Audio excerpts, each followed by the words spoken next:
Hi, welcome everybody for this special event we're putting on here at NDN. We have the great opportunity to spend a little bit of time with a good friend of ours, Vali Nasr, who's the author of a book called The Shia Revival, which has really had a great deal of influence on us at NDN, and we're really excited to be able to bring him to all of you. I know that not all of you could be in Washington or New York for our recent events with him, so we wanted to make an interview available with him so you guys can get to know him in the way that we have here in the Washington office. Vali's a professor at the Naval Postgraduate School. He's a member or in the faculty in the Council on Foreign Relations, and he's also going to be this fall starting at the Fletcher School at Tufts. And as I mentioned earlier, he's been the author of a very influential book called The Shia Revival. So welcome, Vali. Thank you. Glad to have you here. You know, there are many questions that we're going to cover today, but you know, the first one I wanted to ask is, you know, it seems one of the things your book talks about a great deal is the rise of the Shia in the Middle East, and that the government we put into Iraq was the first Shia-led Arab government in the history of the Middle East.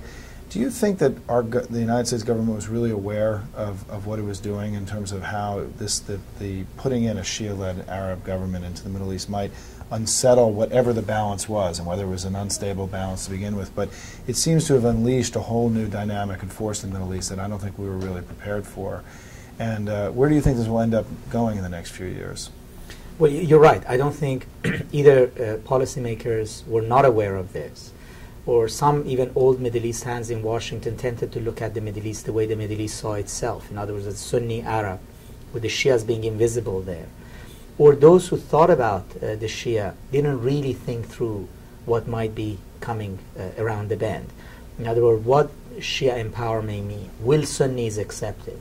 We had a definition of Iraqi, which was not there. Or we were operating on this assumption that yes, they're Shias and Sunnis, but they're Iraqi, and somehow that will prevail, and it's really going to be about Iraqis versus the dictator. But in reality, that ended up not being the most important fight in Iraq. It was rather a communal rivalry that ended up being the most important fight, and we weren't ready for that. And what does it mean in terms of with the rise, as you say in your book, the Shia Revival? What does it mean about the rise of Iran, their nuclear ambitions, and what should we anticipate is going to happen in the Middle East in the next few years? I mean, without a doubt, the implosion of Iraq, not just the regime change, but also the fact that it has imploded, there is no functioning state, it has changed the balance of power in the region. Iran has emerged as much more powerful in the region. First of all, because Iraq, which was an enemy country of Iran, has at best become neutral, at worst has become pro-Iran. Secondly, the Iraqi army was dismantled, and in the Persian Gulf, it was the only military that counterbalanced the Iranian military. And with these facts, Iran has emerged, at least in its own mind, as much more powerful. And we still have not come to terms with the fact that our allies in the region don't wield as much power as they once did. And Iran, our main adversary, is now much more powerful. And I don't think our policy has really caught up with the facts. We're still treating the Middle East as if we're in 2002. And we think things are possible to do that were possible in 2002. And I don't believe they're possible now. And that's part of the reason that we continuously look as if we're swimming upstream. How do you think the current policy of the American government towards Iran is working? I mean, we've had a very, let's say, adversarial position. We won't even sit down and talk to Iranian representatives. Do you think this is wise policy? Do you think this is the way we should proceed going forward? I don't think so, for the simple reason that I don't think it's working. In other words, we think that not talking to Iran is somehow punishing Iran. I don't think the Iranians view it as punishment at all. And now increasingly it looks like we're punishing ourselves by not talking to them.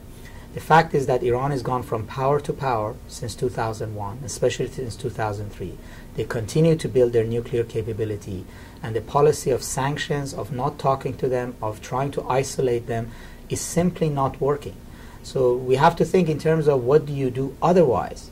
And you can either go to war, which is one policy. The alternative is that you need to reassess, is the policy of not talking to them productive? Ultimately, we're looking after America's interests. We should be focused on what policy gets us to those interests and not be hung up on the idea of whether conversation with a government like Iran is morally right or not. Do you think the surge is working? I don't think so. I think it's working in limited tactical ways militarily, but ultimately it's a failed policy because the surge with this number of troops was designed to clear and hold Baghdad. And we can question whether that's actually happened. But even if it's happened, what comes next? It's an ink blot strategy. You have to spread out of Baghdad, which means it's a policy that ultimately can only work if you have commitment to continuously escalating the number of troops and the time. And ultimately also, even that is not going to work unless you have a political strategy for Iraq.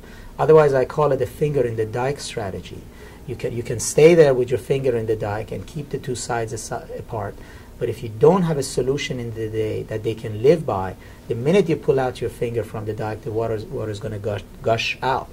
And I think it's a bad strategy for the U.S. because it's not a solution to Iraq. And it commits us to staying there long run, and it commits us to continue to escalate in order to establish a wider and wider security zone beyond where we are. So what should we be doing then, do you think? Well, now that we've committed to the surge, there are two policies. One is that we can go back to what Iraq Study Group said, which is do less, but you might end up doing more as a result. Which means that don't try to go for maximal goals of fixing Iraq, of bringing a centralized government. Just look after the worst things you don't want to happen in Iraq. Al-Qaeda, Iranian invasion, whatever it is. Maintain the right amount of force that allows you to stay longer and be in charge of your own destiny in Iraq. That's one option. The second one is that if we're going to stay where we are with the amount of forces that General Petraeus has, with the strategy of holding Iraq, we need to get at least, or pretend to at least be serious about a political program for Iraq. I think the current strategy is to pass the buck to the Iraqi government. It is up to them to find a solution, a political solution. We are not putting any pressure on Sunni governments to bring the Sunni insurgents to the table. We're not trying to help the Iraqi government by finding Sunni partners with which it could actually negotiate. We're not talking to the Iranians to put pressure on the Shias to make the compromises. We're spending a lot more time getting the Israelis and the Palestinians and the various factions of the Palestinians to sit down and shake hands than we are spending time bringing the Shias and Sunnis together. In many ways, in fact, the State Department is really MIA in Iraq. And without having a political strategy, this is putting the American military in a very untenable position because the burden of peace is put on them, and that's not something that they can achieve. So if we really are serious about the surge, General Petraeus is correct. We need a political solution. A political solution is not Maliki's job alone.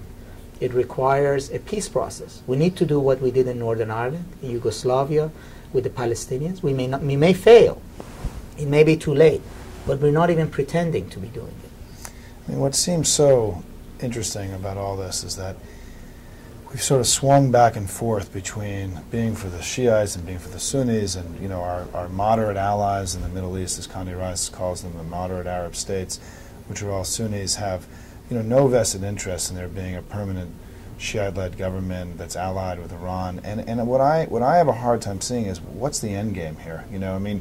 We've created something in the Middle East, this Shiite-led Arab government, that is in itself something that the moderate Arab Sunni states don't really want to be there. It's helped create more ballast and strength for Iran in the region. It's been led to the Shia revival, as you call it in your book. So how do we have over time this standoff between Iran and the Sunni states? How are we going to sort of create a peace process there that will allow this to, because it seems that the Sunnis just don't want there to be a Shia revival, and yet it's happened. They're fighting it, as you said. They're funding now radical extreme elements in Iraq today. What other examples could we look at in history? You mentioned some of that to bring this to sort of get to an end state, an end game for the next 5 to 10 years in the Middle East, because to me it just seems like we seem to be inevitably heading towards some kind of regional conflict right now without having any ability to stop it at this point. No, you're correct. First of all, the policy of trying to contain Iran by relying the Arab government means committing the region to some kind of a Cold War, if not an actual war. This is not a good end game for us, because also we have to realize the Arab governments cannot protect themselves alone. If we go down this path, we have to be prepared to be in the Middle East with large numbers of troops over the long run to continue containing Iran. Ultimately, regional stability, if that's what we're interested in, would mean that you need to bring Iran out of the cold into a regional framework, define the rules of the game, define the new balance of power. Not all Arab governments are happy with it, but end of the day, you have to deal with reality. We're currently giving a false hope that it is possible to roll back Iran back to where it was in 2002. It may be possible, but it's going to be extremely costly, and I'm not sure that we're willing to bear the cost. So we're giving false hope to the region. We're leading the region down the path that we're going to be there with 400,000 troops for many years to maintain this policy. And it's going to commit us to a perpetual war in the Middle East and perpetual conflict with Iran, the largest power right now in the region. I think the policy of extrication means that you have to admit that things have gone wrong, that Iraq didn't work this way, that we did disturb the balance, that the Arab governments have lost as a consequence, but that we're willing to create a new regional order. And a new regional order has to be based on the reality of 2007, not the reality of 2002. And that means you have to engage Iran, you have to accept its power, but you have to also get Iranians not to become committed to being the spoilers, but see something positive by participation. I think it's possible that the current administration is not willing to go down that path because in some ways it means that it has to accept that the vision that it had for the Middle East has failed, and the very idea of adopting a new vision has political costs associated with it, which it might not be prepared to undertake. One of the other consequences of what's happening there now is that al-Qaeda is now seemingly becoming legitimized as a regional tool, political tool of some of the Sunni Arab governments, whereas at least it had moved into a pariah status, prior to the last few months, and that part of the response of their fear of the rise of the Shiites has been to use al-Qaeda as a political tool in the region.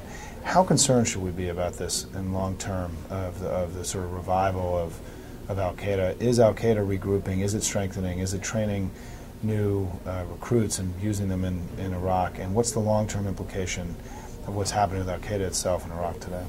I think we should be very concerned. I mean, first of all, in Iraq, you have a large part of Iraq that is lawless, and we're not able to assert control over it, and nobody else can. And that's the Western Sunni Iraq, that has enormous amount of military capability within it, that people in there have now been battle-seasoned with fighting the United States for 7 years. In their own mind, they have done well and have been winning. That there are really violent, horrid ideologies developing there. And there is no plan about how you're going to demobilize that. The idea that somehow if Maliki shook hands with his Sunni counterpart, the insurgents would be rehabilitated is as much Pollyannish as the idea that once the Soviets left, somehow all Al-Qaeda fighters are going to go back home and take desk jobs. This is going to be a problem even if there is a Shia-Sunni deal in Iraq. The second issue is that if Iraq were to fall apart, the whole question is what happens to Western Iraq? Who's going to be taking charge of that territory? The third problem is, in many ways, we're going to pay the cost for Iraq in the rest of the Arab world in the form of anti-Americanism and anger at the United States and anger at what happened. That means that the ground for Al-Qaeda is fertile for recruitment, for hiding, for getting donations, resources, money, support, moral and material. Now, if you have the Arab governments also selectively, in some cases, begin to fund websites that are willing to attack Hezbollah and Iran, militias in Lebanon and Iraq, not in their own home country, but right, somewhere else, that's dangerous because if we looked at the Arab world, the Arab governments are capable of control and are loyal to the United States, but they're not in charge, they're not in control of the hearts and minds of their own people. Those hearts and minds are available for anti-American forces to pick. Now, if the governments themselves are also not quite steadfast and selectively dabble in funding, supporting, backing radical groups, what happened in Afghanistan can happen again. Namely, playing with extremists is not a clean weapon. and things can go wrong. I mean, Saudis were not funding militants in Pakistan and Afghanistan because they were opposed to us. They thought it's a good way of dealing with Iran, but something went wrong. Yeah. The Saudis lost control of the Taliban. The same can happen with insurgents in Iraq or Al-Qaeda elements in Lebanon. This is a very dangerous policy to follow at a time when the Arab street is so angry. And there is so much potential for Al-Qaeda to recruit both in the West and in the region. And there is and that's another cost of a policy of confrontation with Iran. If limiting the influence of Iran in the Arab world means investing in extremism, then you're going to you may win. You may be able to actually really have the pictures of Hassan Nasrallah or the Iranian president come off the walls in the Arab street. But it's going to be the picture of Osama bin Laden that's going to go up instead. Yeah. I keep thinking that the most brilliant strategic move that the administration could take right now would be to have Condi Rice just announce that she's getting on a plane and she's flying to Tehran and she'll be there tomorrow. And I don't know if the current Iranian government would survive, the great Satan coming over there and actually wanting to sit down and talk to them in their own country. I think we really are at a point now where, the inability, Tom Friedman has always talked about the lack of imagination of this administration. I think the lack of imagination we're showing towards Iran right now is becoming, an additional terrible foreign policy failure on top of a series of other ones. And and I think what's been exciting for Democrats, having been back in power, is that our leaders are challenging this path. We may not have all the answers for where we need to go, but I think the courage that the Democrats have shown in challenging the current direction, standing up to the president under very difficult circumstances. I think they would rather have had a deal been cut than to be in this confrontational position with the president vis-a-vis the surge, Syria, Iran, and so on. That, the good news is, though, is that Condi now, just recently, met with a Syrian representative. She almost met with an Iranian representative. So it seems like there are some cracks beginning to emerge in this administration. They're trying to find a better path. Do you see that as well? Well, first of all, being Pollyannish? No. I think first of all, what you said is important in one way. We shouldn't look at right now talking to the Iranians or Syrians or doing a bold move like showing up in the bazaar in Damascus or showing up in Tehran as a reward to the Iranians or Syrians. We should look at it as a way of confusing their foreign policy. Right. In other words, they're operating on a base of set of assumptions that the United States is cornered, that it's out of options, that that they have the upper hand. So the best way of confounding them is to change the rules of the game completely. So it's not as if we're rewarding them. We're rewarding them by staying the course because they've already figured out how to checkmate us in the current course. So if we really want to do us a favor, we would do something like what you said, because that will turn everything on them upside down, and they have to sit down and recalculate the way they're going to do things. I think there are some some cracks within the administration because I think they've realized that their policies are at a dead end. As I said, the policy against Iran is not working. It hasn't worked for the past 5 years. It's not working. We have very few options left against Iran. But the problem is that the administration does not have an imaginative approach about what does it want from engaging Iranians or Syrians. It doesn't have a big picture that, okay, this is the roadmap, this is where we want to be with this very Iranian regime in 2 years' time. And therefore, every meeting, every statement should be in that direction. You cannot be having fruitful discussion with the Iranians at the same time as you have a second aircraft carrier there, at the same time that you're possibly supporting some kind of insurgency in Iran, at the same time as you've chosen to only focus on Iranian misbehavior in Iraq and give a pass to other neighbors of Iraq, and at the same time that you're squeezing their economy, and then also you publicly say that there is nothing to talk to Iran about other than their bad behavior in Iraq or the nuclear enrichment. So there is inconsistency here, because even the Iranians see that the U.S. is only trying to vie for a little bit of space. It really doesn't have a new strategy. There is no new thinking. And I think one of the challenges of the next president is not to sort of dabble in these one-off deals of whether we're going to shake hand here or not, But what is really the long-run strategy with Iran? Iran is what it is.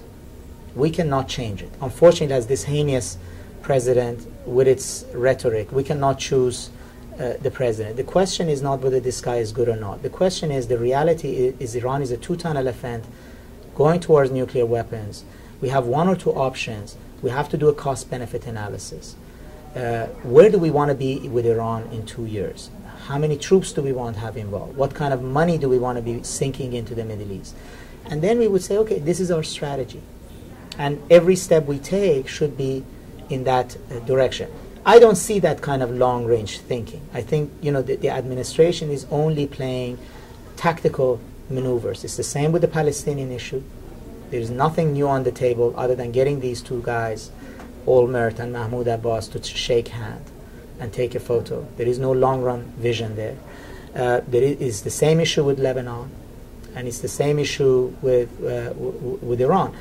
What the U.S. lacks is strategic vision right now. Well, let me ask one more question, just to add to one region to your litany of regions, which is there's been a lot written recently that the Taliban is resurgent in Afghanistan, that there seems to be much more, in part as a reaction to the rise of Iran, that the Pakistani, or elements of the Pakistani government, are encouraging the Taliban are encouraging the Taliban in Afghanistan. How worried should we be about what's happening with Afghanistan? How worried should we be that the Pakistani government seems to be operating in ways seem to be inconsistent with what we would want them to be doing?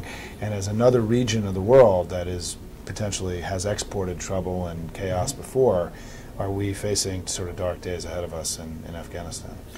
Yes, we should be very worried. Now, you pointed something else which is important, which is unfortunately the face of Iran's president and the bogey of Iran has allowed our regional allies to do things or get away with things they wouldn't have. So, if it wasn't for Iran, Saudi Arabia, Jordan, or Egypt could not mention the word nuclear program. They probably always wanted it. They didn't dare ask for it. Now the excuse of Iran is there that they all want nuclear capability. Once they get this, nuclear weapons, more than likely it's going to be pointed at Tel Aviv, not at Tehran. They're getting arms deals with the US and UK that previously would have raised eyebrows in this town. But now because of the bogey of Iran, they're getting deals that they wouldn't have. And it's the same with the Taliban. I mean, the Pakistanis are committed to Taliban not because of Iran. Iran is the excuse for them to get away with it. Pakistanis were never on board with what happened in Afghanistan. I mean, this is again another irony that our biggest enemy in Afghanistan, like in Iraq, Iran, has more of a vested interest in what we did. And our ally, Pakistan, has nothing to gain from what happened in Afghanistan. This was a country that they owned through the Taliban. They lost Afghanistan. India, their arch adversary, has become far more influential in Afghanistan. And the Pakistanis believe that they have the opportunity to roll back. But they don't have anything to play with other than the Taliban. Essentially what the Pakistanis want is probably for the Karzai government to go, for the Taliban to be represented in Kabul, and for southern Afghanistan to become once again a Pakistani playground. But they look at us, hobbled in Iraq, and they believe that there's not much we can do about it. And the Pakistanis obviously have a president that, has a sort of a soft face for Washington and Europe. They play this game that they are also victims of terror in Pakistan. But end of the game, what President Musharraf is telling Washington, what are you going to do? Right. And the answer is, we can't, because really standing up to the Taliban means massive troop deployment to Afghanistan, which we cannot afford while we're involved in Iraq. And ultimately also politically, it's very difficult for us to make even a deal of saying, okay, we're going to bring 3 or 4 Taliban ministers or cede this territory to you. But the reality is, until the day where the Pakistanis have a vested interest in Afghanistan, they're not going to collaborate. Right. And right now, they think the Karzai government is pro-Indian. When you talk to Pakistanis, they always tell you that the one statistic that matters to them is that India has 13 consulates in Afghanistan. Under the Taliban, it had none. So, this is all about their rivalry with India. It's not about us. And we try to force everybody under this rubric of war on terror as if everybody's interest is the same as ours. Right. And that's not the case. And I would be very worried, because Pakistan is a country of 150 million people with a lot of radical ideas and jihadis within it, with nuclear capability, bordering on a lawless, or very soon lawless territory now with the sort of border regions in Afghanistan, and with a president who is now entering a phase of unpopularity, facing a democratic surge in his own country. So with Pakistan becoming more and more of a problem, I would think that this year we're going to see a whole new headache for the United States coming forward. Listen, you've been very generous with your time. Are there any final thoughts you have before we end?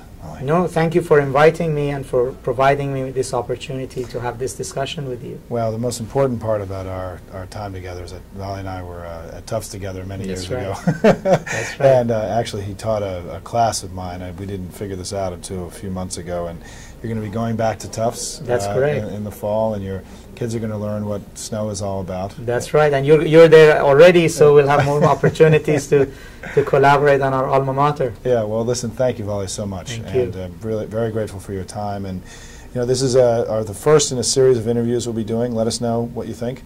If you have any suggestions of folks you'd like to see us interview in the future, let us know. And thank you so much. Thank you. Thanks, everybody.